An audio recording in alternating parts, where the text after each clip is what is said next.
ሰላም ጤና ይስጥልን አድማጭ ተመልካቾቻችን ህዳር 24 2018 ዓ.ም ዕለታዊ መረጃዎችና ዘገባዎችን ይዤ መጥቻለሁ።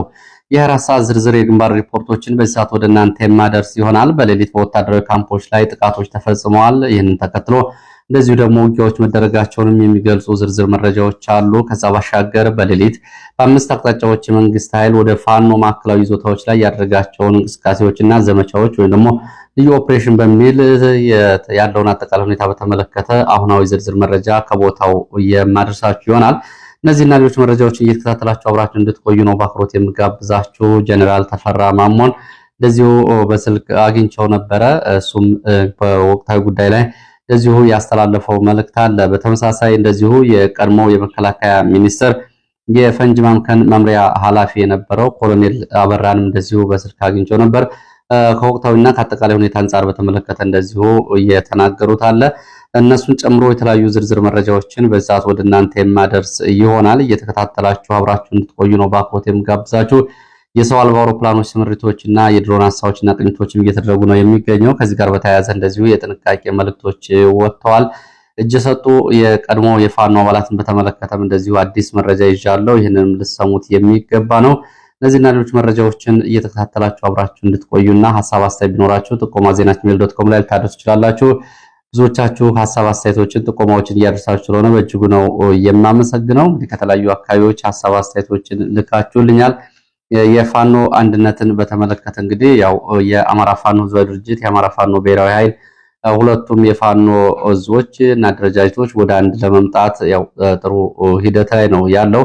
ያው መሬት ላይ እንግዲህ ትምህርት በመውሰድ ከአጠቃላይ ኪሳራውም እንደዚሁ ደግሞ ትግሉ ከደረሰበት ደረጃ አንጻር እየተደረጉ ያሉ እንቅስቃሴዎች አሉ። እሱም በተመለከተም እንደዚሁ ምን ደረጃ ላይ ደረሰ የሚለውን በተመለከተ አስተያየቶችን እንዲሁም ደግሞ ጥያቄዎችን የላካችሁ አላችሁ። ያው ጥሩ ደረጃ ላይ ነው ያለው። ወደፊት ጊዜውን ጠብቆ የሚገለጽ ይሆናል። ከዚህ በኋላ ምርጫ ስለሌለ በዚህ መሃል ደግሞ ከአውሮፓም እንደዚሁ አስተያየት የላካችሁልኝ አላችሁ። ካሁን በፊት ፋኖ በመከፋፈል ሚና የነበራቸው ሚዲያዎች አሁን ደግሞ ይህንን ቀድመው ለመናገርም እንደዚሁ እየተጣደፉ ነው። ግለሰቦችና እነዚህ ኃላፊነት የማይሰማቸው ሚዲያዎችም እንደዚሁ ትምህርት ሊወስዱ ይገባል። የሁሉ ውድመትና ኪሳራ ሳይደርስ ቀድመው እንደዚሁ ለአንድነት መስራት ሲገባቸው የሆነ ቡድንና የሆነ ግለሰብ እየደገፉ ጉዳቶች ከደረሱ በኋላ አሁን ደግሞ ጊዜው ባለበት ሁኔታ ላይ መምጣት ትዝብት ላይ ይጥላል የሚል ማስተያየት እንደዚሁ አድርሳቸዋል። እንግዲህ በዚህ መሃል ብዙ ነው የተከፈለው ዋጋ፣ ውጣ ውረዱ፣ የህዝቡ ሰቆቃ በፋኖች መካከል እርስ በርስ መተኪያ የሌላቸው የፋኖ መሪዎች ጭምር ስለመሞታቸው፣ ወታደራዊ ልምድ የነበራቸው ፋኖች እንደዚሁ በእርስ በርስ ውጊያ ምክንያት ወደ መንግስት ከመግባት ድረስ የደረሱበት የተለያዩ ሂደቶች ታልፈዋል። አሁን ያ ሁሉ ውጣ ውረድ አልፎ ግን ብቸኛው መንገድ አንድነት ነው ተብሎ ሁሉም አምኖበታል። በተለይ የፋኖ ሰራዊት ያለ አንድነት ውጤት አይመጣም የሚለውን ከሁለት ዓመታትና ከዛ በላይ ከፈጀው ልምድ ወስደውበት ወደዛ እየሄዱ ነው ያሉት። በቅርቡ ጊዜ ይፋ የሚደረጉ ነገሮች ይኖራሉ። ጥሩ ሂደቶች ናቸው ያሉት። ወደ መረጃዎች ሲሄድ ፖለቲካዊ መረጃዎችን ማስቀደም ጀምራለሁ። የኦሮሞ ፌዴራሊስት ኮንግረስ ቀጣዩን ምርጫ በተመለከተ እንደዚሁ ግምገማዎች አድርጌያለሁ ብሏል። በማዕከላዊ ኮሚቴ ደረጃ ባደረኩት ግምገማ በሚል ሁለት አቋሞችን ወስዷል። አንዱ እንደዚሁ ሙሉ በሙሉ ከምርጫው አልወጣም ሲል፣ በሌላ በኩል ደግሞ ሙሉ በሙሉ ምርጫ መደረግ የለበትም የሚል ውሳኔ እና ግምገማ ማስተላለፉን ገልጿል። እንግዲህ ቀጣዩ ምርጫ በተመለከተ በማዕከላዊ ኮሚቴ ደረጃ በተደረገው ስብሰባ የሚከተሉትን ውሳኔዎች ማስተላለፉን ነው የገለጸው። ኦፌኮ በአማራና በኦሮሚያ ክልል ባለው እና በቀጠለው ጦርነት መፈናቀል ምክንያት ይህም በምርጫ ለማድረግ የሚያስችል አንድም ነገር ስለሌለ ምርጫ መደረግ የለበትም የሚል ውሳኔ አስተላልፌያለሁ ብሏል። እንዲሁም ደግሞ የዲሞክራሲ መገለጫ የሚባሉት የመገናኛ ብዙሃን ሀሳብ በነፃነት ለመግለጽ የሚያግዙ እንዲሁም ደግሞ ብዝሃ ፓርቲን በተመለከተ ያለው አጠቃላይ ሁኔታ ሙሉ በሙሉ ተዳክሟል፣ ቆሟል። ጋዜጠኞች ታስረዋል፣ ተሰደዋል፣ ፖለቲከኞች ታስረዋል። እንደዚሁም ደግሞ ወከባና እንግልት እየደረሰባቸው የፓርቲ ቢሮዎች ተዘግተዋል። ይሄ ባለበት ሁኔታ አሁን ምንም አይነት ምርጫ ማድረግ አይቻልም የሚል ውሳኔ አስተላልፏል። አስቻይ ሁኔታ የለም ብሏል።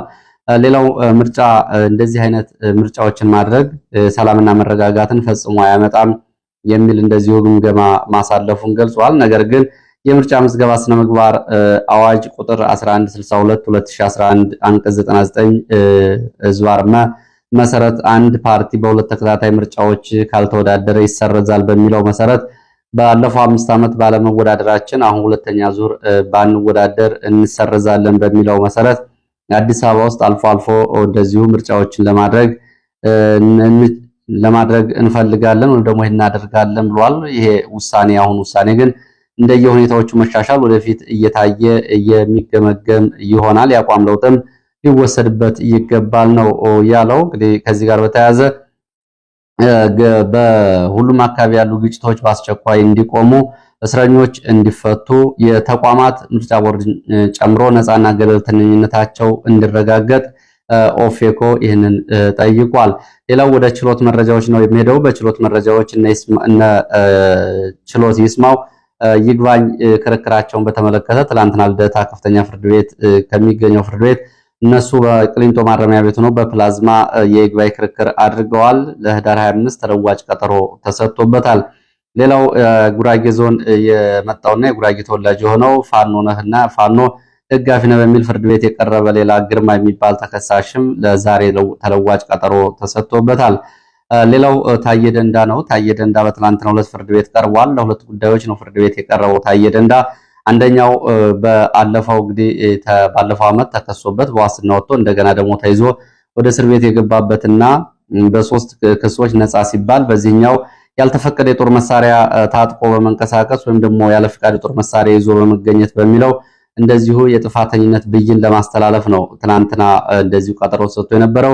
ሌላው ደግሞ አዲስ 3 ክሶች ሆርን ኮንቨርሴሽን ከሚባል የዩቲዩብ ቻናል ጋር ያደረገውን ቃለ መጠይቅ ተከትሎ 3 ክሶች ቀርበውበታል። ይህም እንግዲህ ሽብርተኞችን ወይ ደግሞ መንግስትን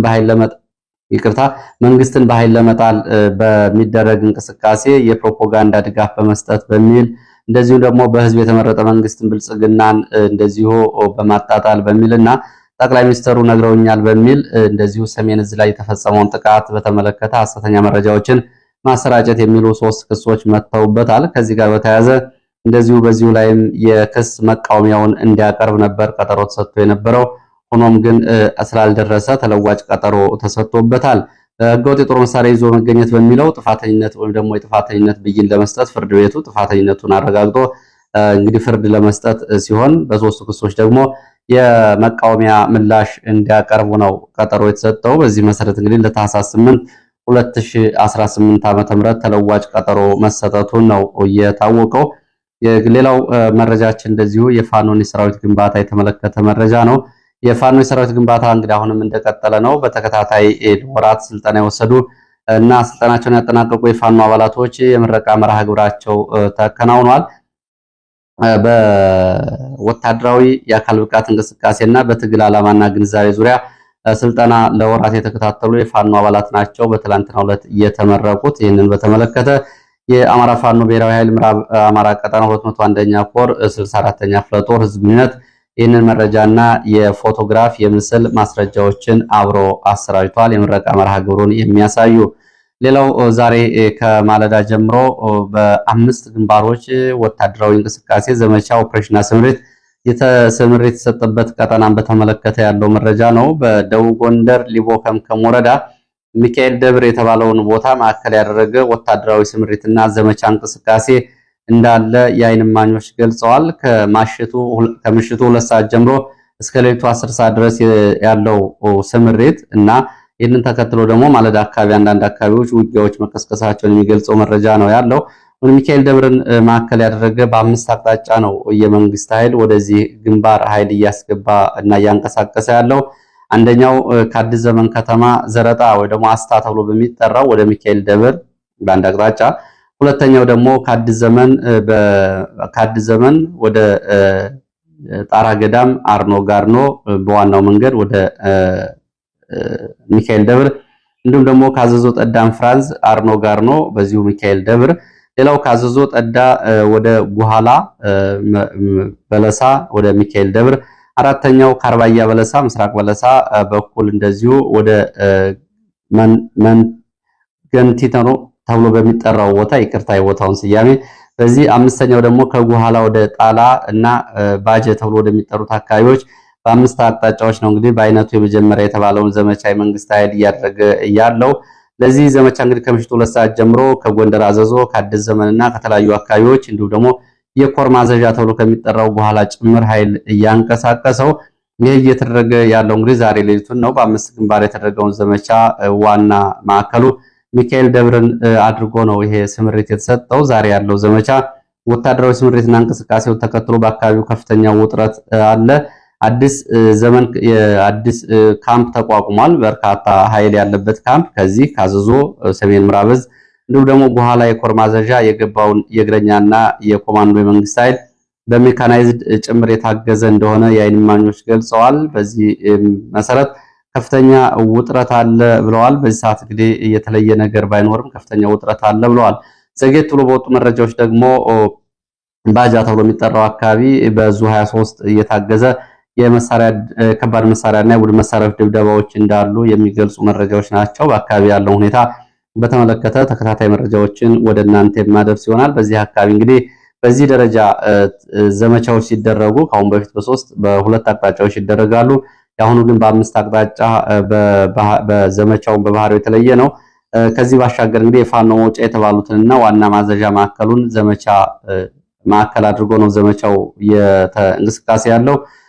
መንገዶችን የመዝጋት ጭምር እቅድ ተይዞ በርካታ የሚሊሻ መንገድ መሪ ተዘጋጅቶ ነው። ከአሁን በፊት በዚህ ቀጠና 7 ጊዜ የውጊያ ተደርጓል ሚካኤል ደብር። ከዛ ባሻገር ደግሞ 3 ጊዜ የአየር ድብደባና ጥቃቶች መፈጸማቸውን የሚገልጹ መረጃዎች አሉ። እንግዲህ እንደዚህ አይነት ወሳኝ ቦታዎችን ለመያዝ ለአንድና ለመጨረሻ ጊዜ በሚል ነው ይሄ እንቅስቃሴ እየተደረገ ያለው። እስካሁን ግን የተለየ ነገር የለም። ከውጊያ ጋር በተያያዘ ወደ ሰሜን ወሎ አለማጣ የሚወስድን መረጃ ላስከትል። በሰሜን ወሎ አለማጣ 08 ተብሎ የሚጠራው ቀበሌ ጋርቤ የሚባል ቦታ ሰዎች በሌሊት ታግተው መወሰዳቸውን መረጃዎች ገልጸዋል።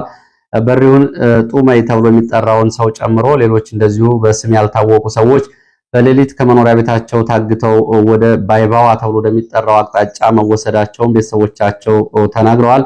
በሌሊት እገታ የፈጸሙት የታጠቁ ኃይሎች ናቸው፣ ቁጥራቸው 10 ይደርሳል የሚሉት ቤተሰቦቻቸው እስካሁን ድረስ የታግተው የተወሰዱ ቤተሰቦቻቸው የት እንዳሉ በምን ሁኔታ እንዳሉ ማወቅ እንዳልቻሉ ነው እየገለጹት። ይህንን ተከትሎ ከፍተኛ ጭንቀት ውስጥ ነው ያለነው። ከሌሊቱ 7 ሰዓት ጀምሮ ነው ህገታ የተፈጸመው ብለዋል።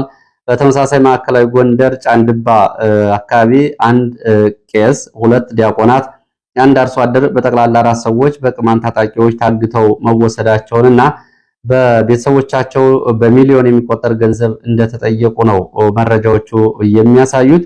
እንግዲህ በተለይ በገንዘብ የለንም፣ ምንከፍለው የለንም፣ ቤተሰቦቻችን ታግተዋል፣ በየቀኑ የሰቆቃና የስቃይ ድምጽ ያሰሙናል፣ አሁን ከፍተኛ ሀዘንና ጭንቀት ላይ ነው ያለነው የሚል ነው እንግዲህ ቤተሰቦቻቸው እያቀረቡ ያሉት። ሰሞኑን እንደዚሁ በዚህ በእብናት ጎንደር አሰቃቂ ግፍ ተፈጽሟል። አንድ የ8 ዓመት ታዳጊ ታግቶ ከተወሰደ በኋላ ቤተሰቦቹ ገንዘብ እንዲከፍሉ ተጠይቀው ነበር። ይሄ የሆነ ባለበት ሁኔታ ህፃኑን በአሰቃቂ ሁኔታ ገድለው ቆራርጠው በፕላስቲክ ቋጥረው በር ላይ ጥለውት ተገኝተዋል። ይህም እንግዲህ በህዝቡ ቅሬታም እንደዚሁ ደግሞ ቁጣ የፈጠረ ጉዳይ ነው። ይህንን ድርጊት የፈጸሙት እነማን ናቸው የሚለው ጉዳይ አሁንም መጣራትና ለህዝቡ ግልጽ መደረግ አለበት። ህፃኑ እንግዲህ መከላከያ 3 ካምፖች ባሉበት አድማ ብተና ሚሊሻ ባለበት መሀል ከተማ ላይ ነው ታግቶ የተወሰደው። ከዚህ ጋር በተያያዘ እንግዲህ ብልጽግና በፋኖ ሰበብ ያደርጋል። ፋኖም እንደዚሁ ደግሞ ከተማ ውስጥ ያለ የመንግስት ሚሊሻ ኃይል ነው ይሄን ያደረገው እያለ ነው የሚገኘው። በዚህ መሀል እንግዲህ ህዝቡ ግን ከፍተኛ ስጋት፣ ፍርሃት ውስጥ ነው ያለው። የዚህ አይነት ጉዳዮች ተጣርተው ለህዝብ ግልጽ መደረግ አለባቸው። ወደ ወለጋ የሚወስደን መረጃ ነው የማስከትለው። በምስራቅ ወለጋ ጊዳ አያና ወረዳ መንደር 22 ተብሎ በሚጠራው አካባቢ በማለዳ ጀምሮ ከባድ የተባለ ውጊያ መቀስቀሱን የዓይን እማኞች ገልጸዋል። ውጊያ እየተደረገ ያለው በቡድን መሳሪያዎች ጭምር በመታገዝ ነው። ትላንትና አመሻሹን ወደ 10 ሰዓት ገደማ ወደ አካባቢው ከ20 በላይ ተሽከርካሪዎች ወታደሮችንና የቡድን መሳሪያዎችን ጭነው ከገቡ በኋላ ዛሬ ማለዳ 1 ሰዓት በአካባቢው ውጊያ መቀስቀሱን የዓይን እማኞች ይገልጻሉ። ይህ ውጊያ እየተደረገ ያለው እንግዲህ በመንግስት ወታደሮችና በአካባቢው ደግሞ በመሳሪያቸውን ትጥቅ አውርዱ በሚል ራሳቸውን እየተከላከሉ ባሉ የአማራ ገበሬዎች መካከል ነው። በቡድን መሳሪያ ጥቃት ተከፈተው በእነዚህ አርሶ አደሮች ላይ ነው የደረሰው። ሰብአዊ፣ ቁሳዊና ወታደራዊ ኪሳራ በተመለከተ በዝርዝር እየታወቀ ነገር የለም ብለዋል። ተጨማሪ መረጃዎች እንደደረሱ ወደ እናንተ የማደርስ ይሆናል። ሌላው መረጃችን የሰው አልባ አውሮፕላን ስምሪትን የተመለከተ ነው። ዛሬ ማለዳ በተለያዩ አካባቢዎች የሰው አልባ አውሮፕላኖች ወይም ደግሞ የድሮን ቅኝቶች እየተደረጉ መሆናቸውን የሚገልጹ መረጃዎች ናቸው እየወጡት። በተለይ በአዊ ዞን እና በምዕራብ ጎጃም አዋሳኝ ባሉ አካባቢዎች የድሮን ስምሪቶች ዛሬ ማለዳ መኖራቸውን የዓይን እማኞች ገልጸዋል። የድሮን ስምሪት ካለባቸው አካባቢዎች መካከል ሰከላ ወረዳ በተለያዩ ገጠራማ ቀበሌዎች፣ በአዲስ ቅዳም ፋግታ ለኮማ ወረዳ የተለያዩ ቀበሌዎች፣ በቲሊሊና በሰከላ አማካኝ በሚገኙ አካባቢዎች፣ ወደ ቡሬ ቆላማ አካባቢዎች እንዲሁም ደግሞ ጃቢ ጠናን ወረዳን ጨምሮ በእነዚህ አካባቢዎች የድሮን ቅኝት ከማለዳ ጀምሮ እየተደረገ ነው። እንደ ዓይን እማኞቹ እስካሁን ድረስ የተፈጸመ የድሮን ጥቃት የለም። ሆኖም ግን የድሮኖቹ አሰሳ በተለይ አሽፋ፣ አጉት፣ አዲስ ቅዳምና አካባቢው ላይ ተከታታይ ስለሆነ ጥንቃቄ ያስፈልገዋል። የድግግሞሽ አሰሳዎች አሉ ነው ያሉት። ይህን እንግዲህ በተመለከተ ሰሞኑን በተለያዩ አካባቢዎችም እንደዚሁ ተመሳሳይ ድሮን አሰሳዎችና ቅኝቶች ሲደረጉ ነው የሰነበቱት። ሌላው መረጃችን ወደ ራያ ቆቦ የሚወስደን ነው። በራያ ቆቦ ደጋማው አካባቢ ትላንትና መሻሹን በወታደራዊ ካምፕና በወታደራዊ ምሽግ ላይ ፋኖ ድንገተኛ ጥቃት መፈጸሙን የሚገልጽ መረጃ ነው። በተኩለሽ ተብሎ በሚጠራው ቦታ በሚገኝ ወታደራዊ ካምፕ ላይ ድንገተኛ ጥቃት ተፈጽሟል። ፋኖ ትላንትና ወደ 10 ሰዓት ተኩል ገደማ በወታደራዊ ምሽግና በወታደራዊ ካምፕ የፈጸመውን ጥቃት ተከትሎ በአካባቢው እንደዚሁ ለአንድ ሰዓት የቆየ ውጊያ ተቀስቅሶ ነበር ብለዋል። ለሰዓታት በተደረገው ውጊያና በድንገተኛ የደፈጣ ጥቃቱ የደረሰው ዝርዝር ጉዳት አልታወቀም። እንግዲህ በተለይ በምሽግ አካባቢ በሌላ ዝግጅት ላይ የነበሩ ወታደራዊ አመራሮችም የዚህ ድንገተኛ ጥቃት እንደዚሁ ሰለባ ስለመሆናቸው የመረጃ ምንጮቹ ገልጸዋል። እንግዲህ በምን ኃላፊነት ያለና ምን ማድረግ ያለው ወታደራዊ አመራር ጉዳት እንደደረሰበት አልታወቀም። ወታደሮቹ ግን በሌላ ዝግጅት ላይ ባሉበት ሰዓት ነው የድንገተኛ ጥቃት እየተፈጸመው።